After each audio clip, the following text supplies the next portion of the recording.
그 성탄절이 되게 되면 그 세계에서 많은 교회들 또 그리고 많은 상점들 또 그리고 유명한 백화점들은 성탄 장식을 유명하게 합니다.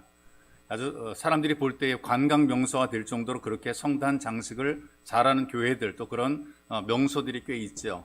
미국의 캘리포니아의 가든 글로브라는 곳에 유리 거울로 된 유명한 교회가 하나 있습니다. 로버트 슐러 목사님이 담임하던 수정교회지요. 근데 거기도 굉장히 대단한 성탄 장식과 또 성탄 행사를 진행하게 되는데요.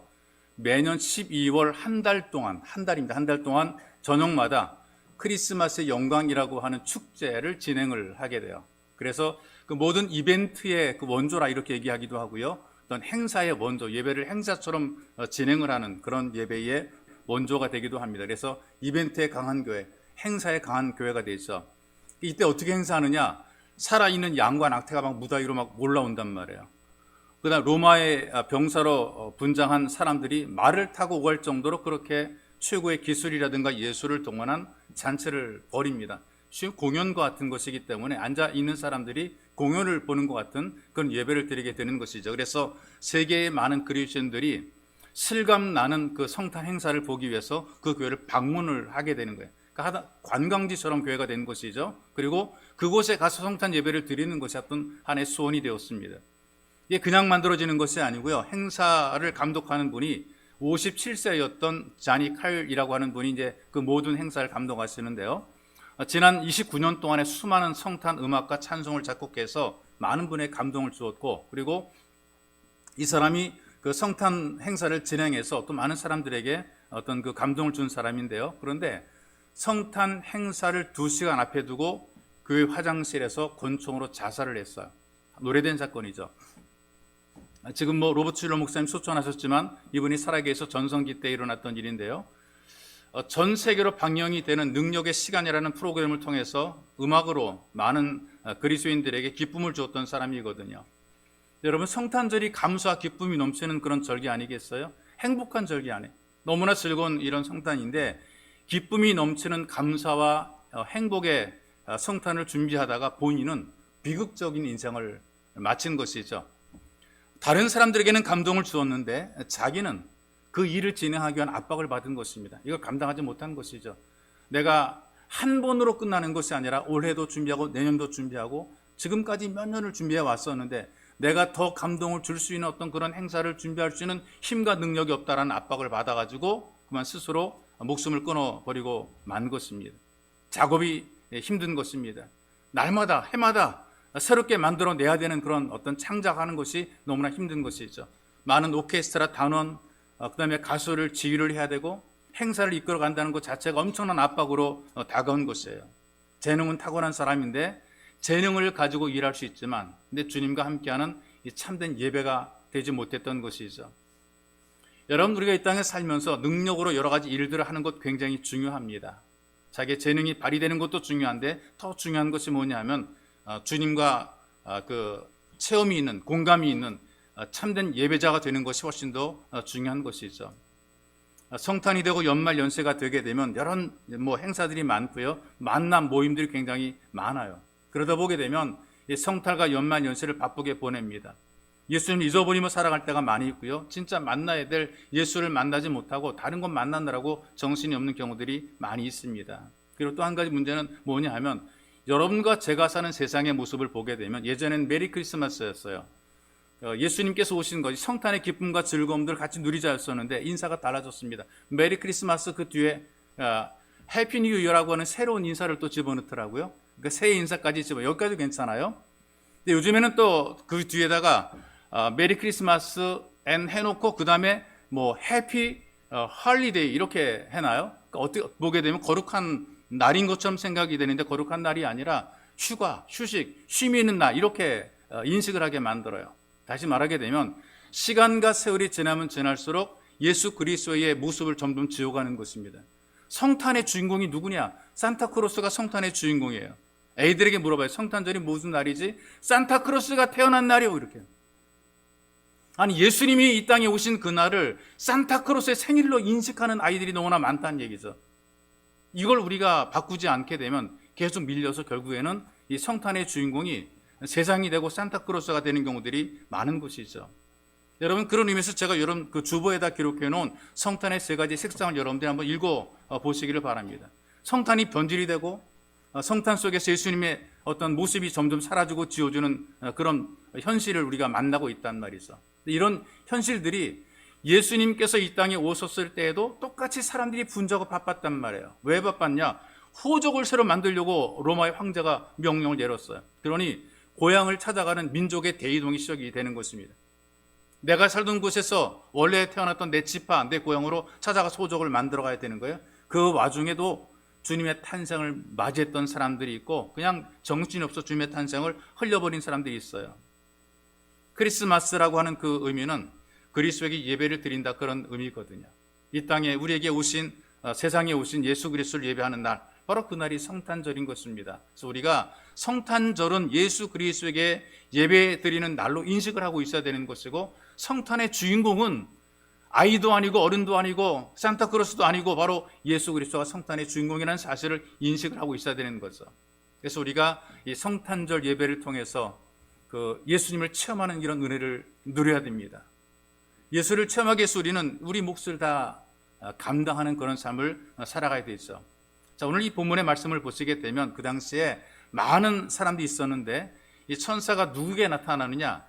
양을 치는 목자에게 나타나서 하나님의 약속된 그리스도의 탄생을 전해주는 것입니다. 그 당시의 목자라는 직업은요, 아주 굉장히 그 고된 직업입니다. 힘들고 어렵고 더럽고 흔히 말하는 3D, 3D 업종이 이렇게 얘기를 하게 되는데, 이 목자가 우리가 사진을 볼 때나 그림으로 볼 때는 굉장히 낭만적으로 보이지만 그러나 사실은 굉장히 고된 직업이거든요.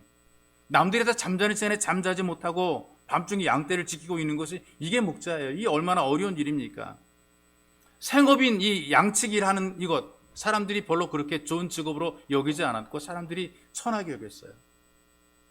남들이 다 쉬는 시간에 가서 양치고 있는 그 모습, 그 추운 추위에 떨면서 양을 치고 양을 돌봐야 되는 이 일 자체가 굉장히 어려운 일이란 말이죠. 뭐 지금야 차별이 없었지만 시대에 따라서 귀하고 선한 직업들이 많이 구별이 되는 것을 우리가 경험하죠. 뭐 지금은 배우라든가 가수라든가 코미디언, 인기 연예인으로 사람들에게 대우를 받고 그다음에 또 돈도 많이 벌고 그래요. K-팝이란 이름으로 해외까지 알려집니다. 끼가 있는 수많은 청소년들이 연기자나 가수가 되기 위해서 학원을 다니면서 배워요. 어릴 때부터 미래의 꿈이 연예인, 가수, 뭐 연기자 이걸 배운단 말이죠. 예전에 아이들에게 물어봐요. 너 미래에 뭐가 될래? 나중에 커서 어른 되면 뭐가 될래? 대통령이요. 근데 요즘 대통령 된다 그러지 않고요. 연예인이요 이런다고요. 이게 아이들의 꿈이 되는 거란 말이죠. 근데 70년 전만 해도 어떻습니까? 연예인들이 어떻게 취급받았습니까? 광대라 그래서 천하게 취급받았잖아요. 별로 그렇게 대수롭게 여기지 않았단 말이죠. 지금은 이 장사를 사업이라고 얘기를 하죠. 사장님이라고 존중해 준단 말이죠. 예전에는 그냥 장사꾼이었어요. 좋게 표현해서 상인 이렇게 불렀단 말이죠. 물건을 만드는 사람 기술자입니다. 전문가란 말이죠. 근데 기술자를 꾼으로 여겼습니다. 하찮게 여겼다 그 말이죠. 근데 이 목자라고 하는 직업도 하찮은 직업, 그들이 볼 때 별 볼 일 없는 그냥 어떤 굉장히 그 하층면에 힘들고 어려운 그런 일하는 사람들인데, 근데 바로 그런 사람들에게 이 성탄의 소식이 전해진 것이죠. 이들이 돌보는 양들은 내 소유가 없어요. 진짜 주인들은요, 지가 안 돌보고 남들 시키죠. 자기가 왜 밤새워서 양을 지킵니까? 직원을 두고 사람을 두고 밤새워서 양을 지키게 만들기 때문에 이 당시에 밤새 양을 지키는 사람들은 내 소유가 아니거든요. 베들레헴 부자들의 소유란 말이죠. 자, 생각해 봅시다. 어차피 천하게 취급당합니다. 내 것도 아니고 남의 것이란 말이죠. 진실하지 못하면 어떻습니까? 주인이 볼 때는 열심히 잘하는 척합니다. 안 보면 잡아먹어요. 까진 양 잡아먹어요. 그냥 뭐 많은 양 가운데 그냥 잡아먹는단 말이죠. 근데 이들을 보게 되니까 성실하게 양들을 돌보는 목자들이었다는 사실이 있어. 우리 인생을 살아갈 때에 자기 이익과 직접적인 관련이 없게 되면 적당히 살죠. 관심이 없어지게 됩니다.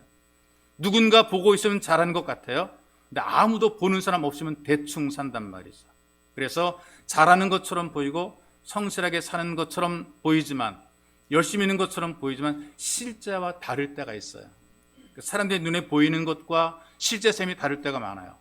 한 예를 들어 설명할게요. 그 강도가 남을 살해하고 막 도망가요. 소매치기가 남의 물건 훔쳐 도망가는데 그거를 쫓아가 잡아가지고 경찰에 인계해요.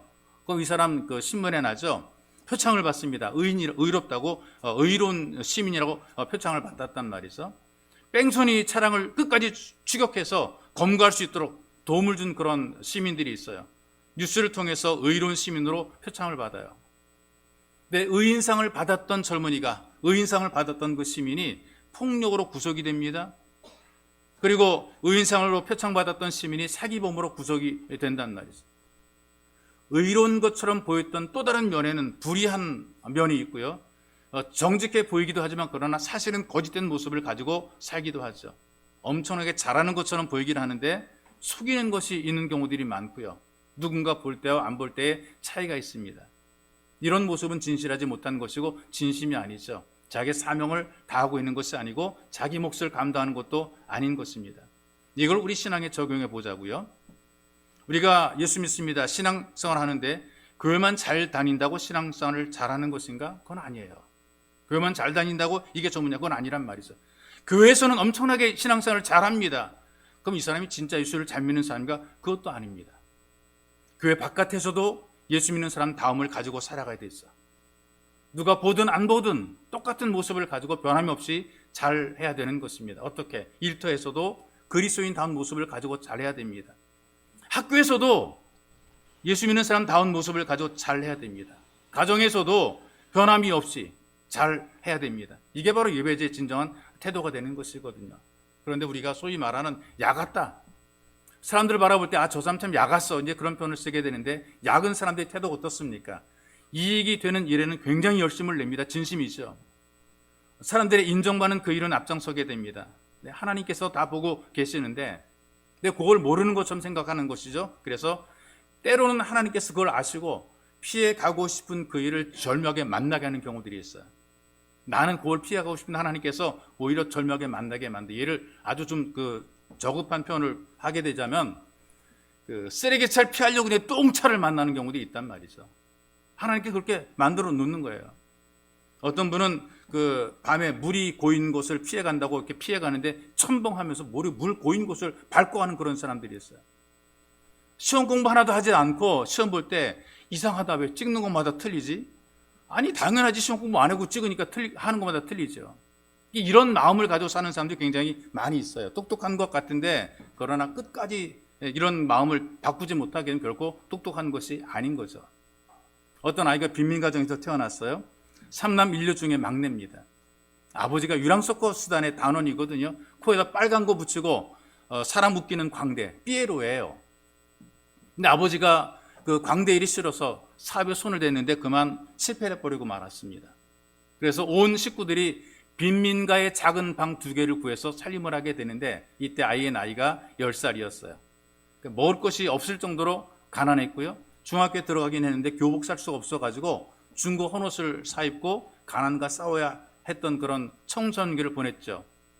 근데 2가지를 지켰다 그래요. 그렇게 어렵게 살면서 2가지를 지켰는데 뭐냐면은 주일에는 어김없이 헌신하고 봉사한다.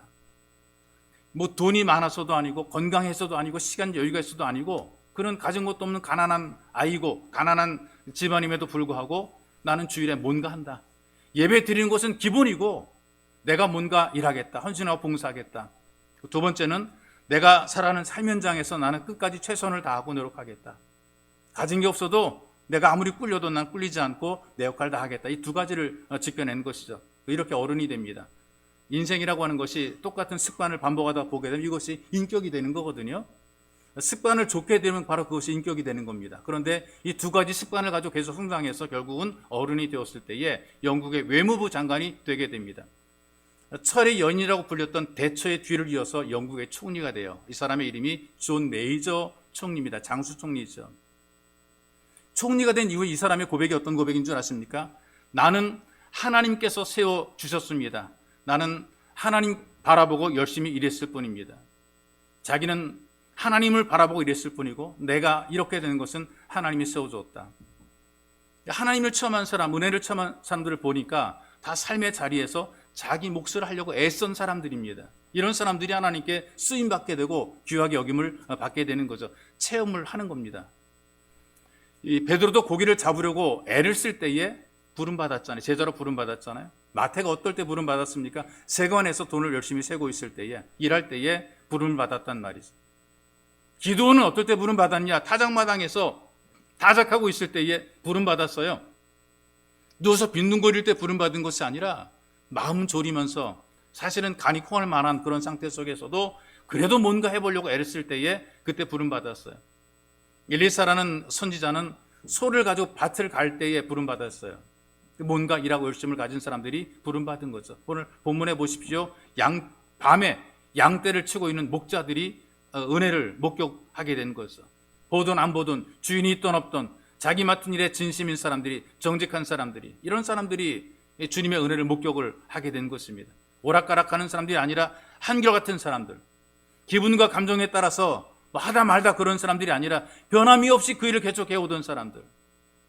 여러분들이 여러분들의 일에 최선을 다하고 진심인 것처럼, 여러분들의 가족과 여러분들의 이익에 열심인 것처럼, 그리고 진심인 것처럼 하나님 앞에서도 이 변함이 없는 진심으로 최선을 다하게 될 때에 예수 그리스도를 체험하게 되는 것입니다. 교회에서 성도들 앞에 잘하는 것처럼 여러분들이 가정과 직장과 사업과 학업 속에서도 최선을 다하고 진심이 되어야 돼요. 그래서 하나님 앞에서 진심이고 교회와 세상 속에서도 진심이 되어서 여러분들의 몫을 잘 감당해 내시기를 주님의 이름으로 축복합니다. 또 예수 그리스도를 체험하기 위해서 들은 대로 순종하는 삶이 되어야 됩니다. 간단한 것 같은데 사실은 어렵거든요. 자, 이 천사들이 목자들에게 예수 그리스도의 탄생 소식을 전하고 자기들은 가버렸습니다. 누가 남아있느냐? 그 말을 들은 목자들은 남아있단 말이죠. 그들이 서로 말하지 않습니까? 이제 베들레헴에 가서 주께서 우리에게 알리신 바 이루어진 일들을 보자. 가서 보자. 그리고 빨리 가서 마리아와 요셉과 구유에 누인 아기를 찾아서 보고. 여기 단어들 한번 보세요. 움직이는 동사의 모습. 가서 보자, 빨리 가서 찾아서 보고. 말씀을 들은 사람들의 태도를 이야기하는 것 아니겠습니까? 머물러 있고 들어서 좋다.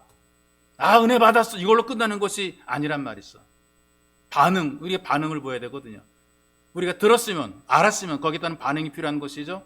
천사는 떠났지만 그 말씀을 들었던 목자들은 듣고 즉시 순종을 하는 것입니다. 어떤 성도가 이런 말을 저한테 하더라고요. 이 목사님 게으른 사람 예수도 못 믿겠어요? 하는 말이 이래요. 남들이 다 하는 거 하면서, 세상에서 남들이 다 하는 일도 하고 살림도 하고 다 하면서 예배도 드려야 되니까 부지런하지 않으면 예수 못 믿겠어요. 그래도 맞는 말 같아요. 베들레헴 근처에서 전설처럼 전해져 내려오는 이야기가 있습니다. 지금도 이 이야기들은 그 유대인들은 가지고 있는 이야기인데, 알고 있는 이야기인데요. 그 목자였던 노인에게 어린 손자가 있어요. 이 손자가 오래전부터 전해져 왔던 예수 그리스도에 대한 탄생에 대한 이야기를 할아버지한테 물어보는 거죠. 오래전에 여기에서 천사들이 나타나서 메시아가 탄생했다는 소식을 전해줄 때 할아버지는 어디 계셨어요? 노인이 얼굴에 아심이 가득해 대답합니다. 그때 나도 거기 있던 목자였어. 그러니까 아이가 기대를 가지고 할아버지한테 물어봅니다. 할아버지도 그 아기를 만나봤어요? 이 노인이 자기는 못 봤대요. 다른 목자들은 천사의 말을 듣고 강보에 쌓여 구유에 누인 그 아기를 보려고 달려갔어요. 근데 자기는 그때 거기에서 그들과 같이 있었고 같이 보았고 같이 들었지만 너무나 피곤하고 졸려서 그들과 함께 가지 않았다는 것이죠. 왜? 한숨 자고 난 후에 가도 얼마든지 볼 수 있을 것 같아서 잠들어 버렸다. 그리고 그 이후로는 한 번도 메시아를 직접 만나본 적이 없다. 이렇게 대답을 했다는 것입니다. 즉시 순종할 기회를 잃어버리게 되니까 그 다음 기회를 찾지 못하게 되는, 모든 기회를 잃어버리는 것이죠. 들은 대로 순종한 사람이 결국 이 땅에 오신, 세상에 오신 예수 그리스도를 맞이했단 말이죠.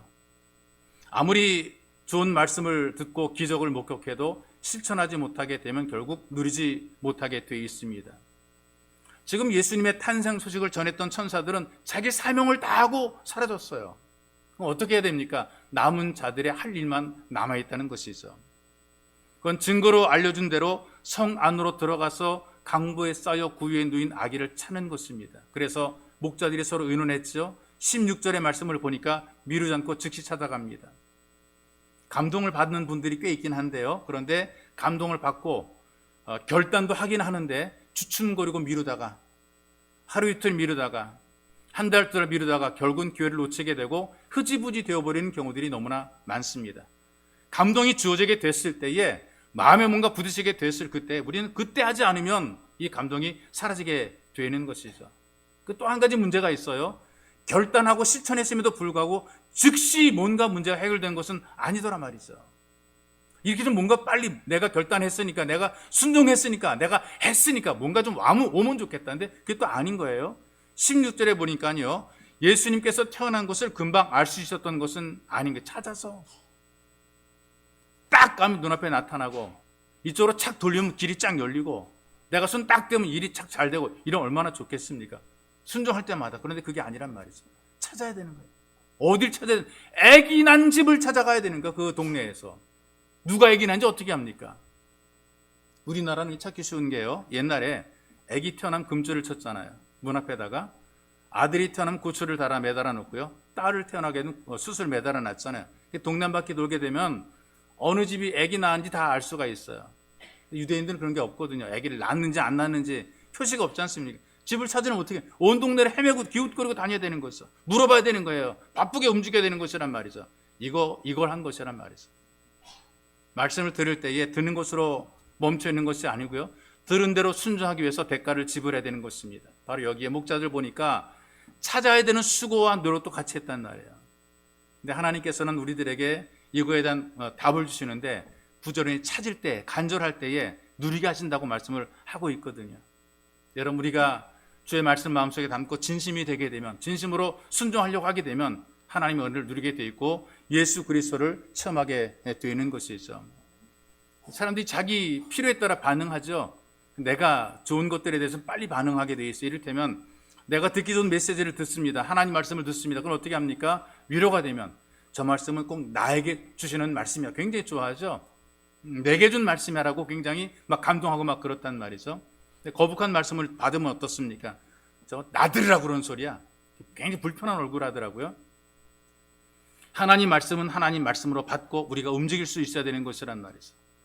그러니까 하나님의 이런 생각만으로 되는 것이 아니고요. 실제 순종하고 수고하고 헌신하는 이 삶의 대가를 지불해야 되는 것입니다. 아무리 음식이 맛있으면 뭐합니까? 구경만 하게 되면 이게 진짜 맛있는지 알 수 없지 않습니까? 먹어봐야죠. 예배도 마찬가지거든요. 구경만 하는 것이 아닙니다. 예배는 와서 참석해야 되는 것이죠.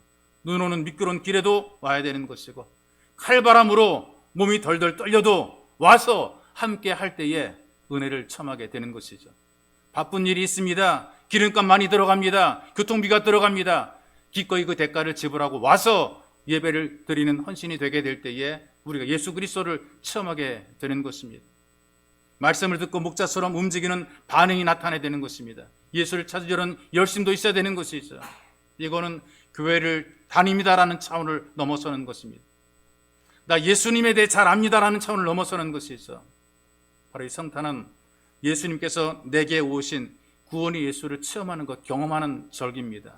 말씀을 들은 대로 예수를 만났다고 한 이 체험적인 신앙이 여러분들의 삶에서 고백되시기를 예수님의 이름으로 축복합니다. 또 체험적인 신앙이라는 것이 만남의 감격이 있어야 될 것 아니겠어요? 스치고 지나가는 것이 아니라 만남의 감격이 있어야 되는 것이죠. 누구를 만나느냐 굉장히 중요하죠.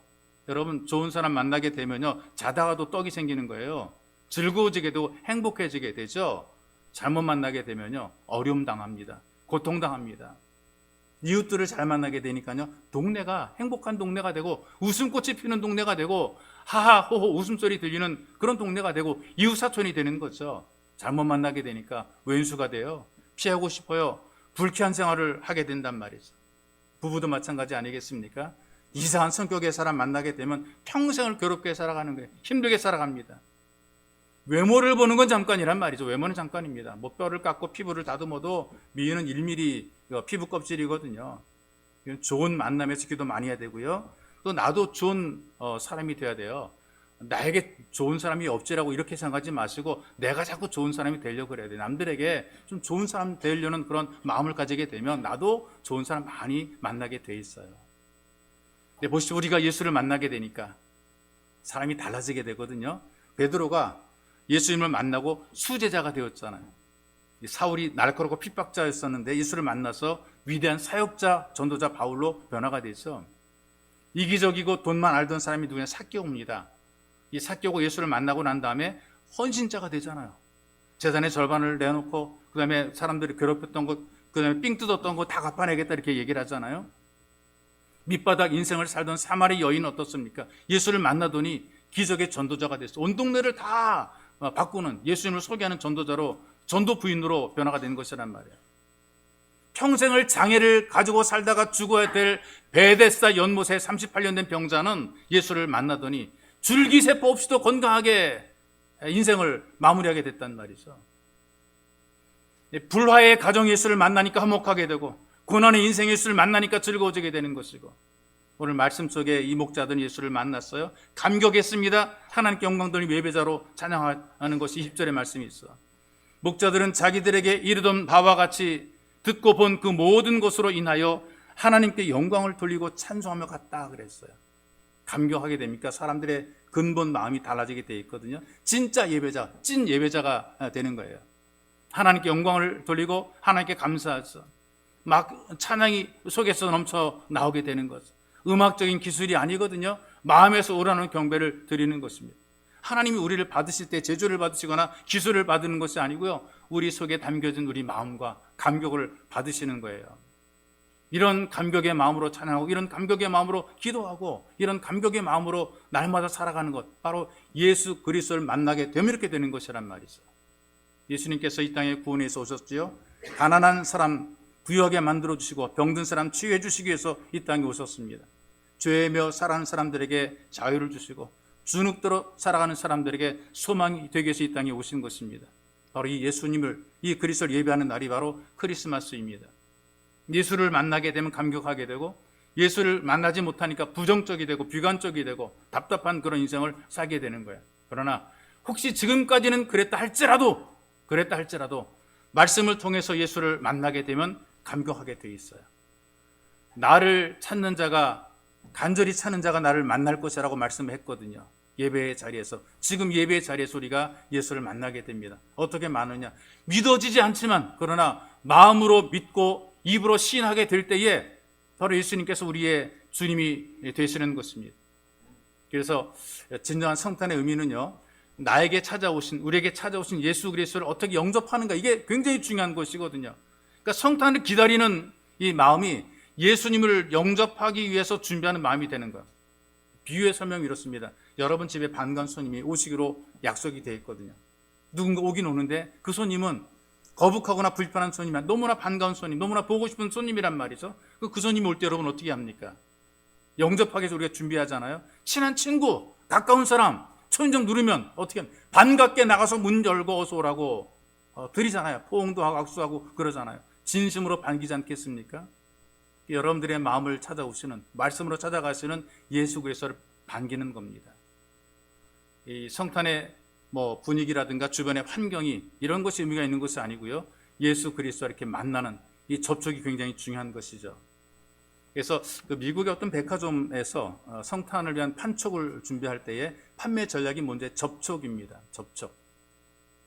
예전에 그 컴퓨터를 접속한다 그랬거든요. 접속하게 되면 이 접속을 통해서 많은 정보를 얻을 수 있다 그랬는데, 요즘에는 접촉이라는 표현, 접촉. 그래서 목소리를 이렇게 해죠. 그 크리스마스의 사랑에 접촉을 해보세요. 스킨십을 말하는 거죠. 그리고 실크 옷의 부드러운 접촉을 느껴보세요. 자기들의 어떤 선전인데 이렇게 얘기를 하면서 미켈란젤로의 천지창조라는 그림 속에서 하나님의 손과 사람의 손이 이렇게 접촉하는 요걸 갖다가 이제 아주 굉장히 그 그림을 소개하면서 이 접촉은 하나님이 주신 최대의 선물이 이렇게 광고를 했어요.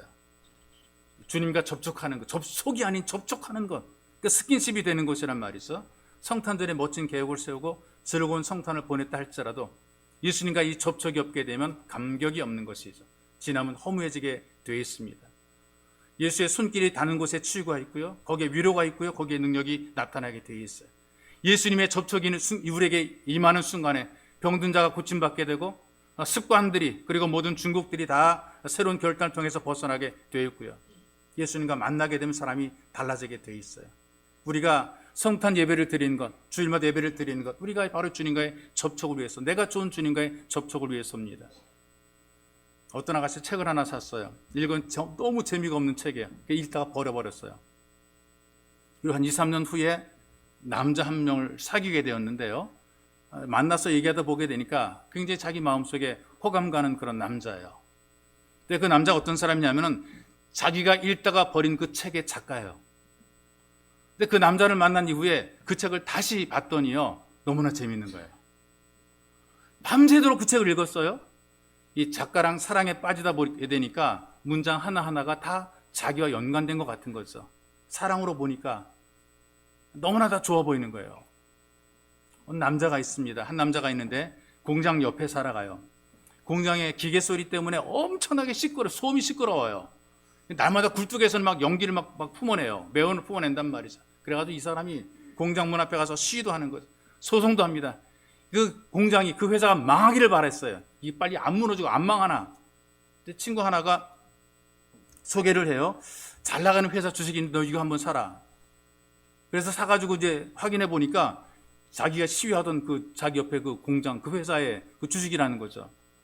주식을 사기 전까지는요, 돌아가는, 기계 돌아가는 소리가 얼마나 시끄럽고 소음이 들리는지 몰라요. 그런데 이제는 그 소리가 아름답게 들려요. 돈 굴러가는 소리로 막 들리는 거죠. 연기가 막 나오니까 매연 때문에 막 지겨웠었는데 연기 안 나올 때 걱정이 돼. 혹시 이거 무슨 일이 있나 걱정하는 거죠. 연기가 막 펑펑 나왔으면 좋겠다 이렇게 생각하는 거예요. 왜? 내가 그 회사의 주식을 갖고 있으니까. 사람들이요, 자기랑 연관되어 있으면 좋아지게 돼 있어요. 여러분들이 주님과 만남에 감격이 있으면 정말 좋아지게 돼 있어요. 정말 좋아집니다. 이 주님과 접촉이 있으면 정말 좋아지게 돼 있어요. 교회 가는 날이 즐겁고요. 무슨 말인지 알아듣지 못해도 그러나 이 말씀이 들어오는 거예요. 좋은 거예요. 마음속에 나도 좀 예수에서 뭔가 좀 하고 싶은 그런 생각이 드는 거죠. 우리가 이 땅에 살아갈 때에 예수님보다 세상과 접촉이 많았던 성탄이거든요. 그런데 이 성탄을 계기로 세상보다 예수님과 좀 접촉이 많아지는, 좀 진심으로 예수님과 접촉하는 그런 교회가 되었으면 좋겠어요. 열심을 품고 예배 시간마다 교회로 나오는 것, 이게 주님과 접촉하는 방법이거든요. 이 성탄 예배 속에서 예수님을 체험한다면 가장 행복한 성탄절이 될 것입니다. 여러분 모두 예수를 만나는 감격으로 살고, 감격으로 일하고, 그 감격으로 봉사하고, 그 감격으로 직분도 감당하시기를 주님의 이름으로 축복합니다. 이렇게 기도할 때에 예수 그리스도를 체험하는 성탄절이 되기를 소망하며 기도합시다. 그래서 예배의 자리에서, 또 세상의 자리에서 내게 준 몫을 감당하며 살게 도와주옵소서. 눈치 보며 사는 것이 아니라 오직 참된 예배자로 살아가도록 주님 우리에게 은혜를 더해 주옵소서. 여러분들이 간절히 기도하시고 말씀을 들은 대로 순종하는, 행동하는 믿음과 행함이 있도록 우리에게 은혜를 덧입혀 주셔서 체험적인 신앙이 되게 만들어 주옵소서. 그리고 예수님과 만나는 감격, 접촉하는 이런 감격 있는 성탄이 될 수 있도록, 예수를 느끼고 경험하는 복 있는 성탄이 되어서 주님 내 마음속에 기쁨과 감동이 넘쳐날 수 있도록, 내가 주님의 은혜에 힘입어서 뭐든지 할 수 있다라는 용기를 얻을 수 있는 그런, 그리고 이 한 해가 행복한 한 해로 마무리가 되고 새해에 대한 기대감이 있는 이런 복된 성탄 예배가 되도록 주님 우리에게 은혜를 더하소서. 이런 마음으로 간절히 기도하겠습니다. 살아계신 아버지 고맙고 감사합니다. 우리가 성탄절을 맞이하면서 세상의 분위기에 휩싸일 때가 많이 있습니다. 세상의 영향을 받을 때가 있습니다. 그러나 주님, 우리는 주의 말씀을 들으며 말씀의 영향을 받아서 예수 그리스도를 체험하는 성탄절 예배를 드리도록 우리에게 은혜를 덧입혀 주시옵소서. 하나님 간절히 원합니다. 예수를 체험하게 소리가 내가 사는 삶 현장에 무엇보다 예배의 자리 속에서, 어떤 세상의 자리에서 내게 주어진 몫을 감당하게 도와주옵소서. 꾸준히 묵묵하게 하나님을 순종하며 이 길을 갈 수 있도록 예배자의 도리를 다하게 하시고 예수 믿는 사람답게 살아갈 수 있도록 내게 준 역할과 삶을 감당해낼 수 있도록 은혜의 은혜를 덧입어 주기를 하나님 간절히 원하며 소망합니다. 특별히 무엇보다 우리가 말씀을 듣습니다. 말씀을 들은 대로 감동만 하고 앉아있는 것이 아니라, 감동만 하고 앉아있는 것이 아니라 즉시 순종할 수 있도록 우리에게 덧입어 주옵소서. 믿음과 함께 행함이 있도록 도와주기를 합니다. 그래서 예수님을 체험하게 만들어 주옵소서. 순종할 때, 행할 때 나타나는 기적을 누리게 하시고 하나님이 함께 하시는 것을 목표하시고 목표하게 만들어 주시옵소서. 특별히 하나님, 특별히 성탄절 예배를 드리면서 우리가 예수님과 접촉하기 원합니다. 하나님과의 놀라운 은총이 우리에게 임할 수 있도록 예수님과 만나미는 감격적인 성탄절이 되도록 주님 우리를 도와주옵소서. 살아계신 아버지, 우리가 예수 그리스도를 체험하는 성탄절을 보내기를 원합니다. 주님과의 깊은 만남, 교제, 스킨십이 있도록 접촉이 있도록 주님께서 우리에게 은혜를 덧입혀 주시고 주의 손이 닿을 때 우리 인생과 삶이 변화되게 하시고 가치관이 변화되게 도와주시고 육체가 건강해지게 만들어주시고 우리 삶의 미래가 밝아질 수 있도록 하나님 주의 손이 우리에게 접촉하셔서 우리가 주의 은혜를 감격적으로 누리며 살아가도록 은혜를 덧입혀 주옵소서. 그래서 우리가 이 안에 가장 고귀한 감격적인 성탄을 그리고 또 미래를 바라볼 수 있도록 우리를 도와주시고 체험적인 신앙으로 결코 흔들리며 오는 믿음의 반석에 든든히 세워지도록 우리를 도와주옵소서. 보배로우신 예수님의 이름으로 기도하옵나이다. 아멘.